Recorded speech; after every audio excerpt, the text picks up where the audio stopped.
Fans voting for baseball's All-Star game, that is now over. It ended late last night with millions of votes just for Royals players. But very few people in Kansas City voted in last Tuesday's mayoral election.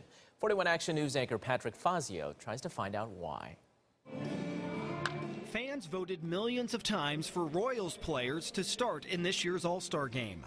But only about 26,000 people in Kansas City voted in last week's general election, just 13%. We went back and looked, and that set a record, unfortunately. Shelley McThomas with the Board of Elections says it's the lowest turnout for a mayoral general election in Kansas City since 1975. We always have high turnout for presidential elections, and that's a good thing. But it is those local elections that determine your taxes and who's going to run your city. The lack of interest also concerns others at the Board of Elections. We had no marquee races.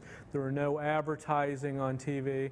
I think the public just really didn't care. But when it comes to baseball, voters are ready to cast their ballots. Well, it's kind of easy after last year's season and staying informed as a sports fan. I think it's just a matter of my personal interests. You know, I watch the All-Star game.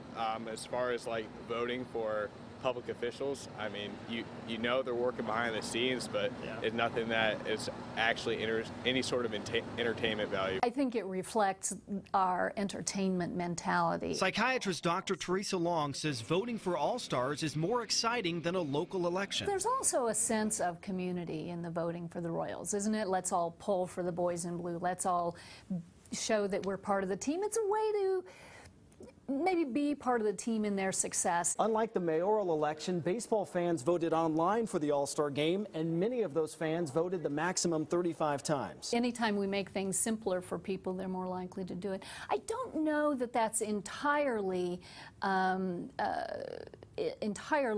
negative. Turnout for elections is higher in states where voters don't have to leave their homes. The state of Washington, the state of Oregon, you only vote by mail. They have higher percentages of turnout because people can sit at home, mark their ballot. But changing to a mail-in or online election is up to your state lawmakers, who you'll have to go to a polling place to vote for.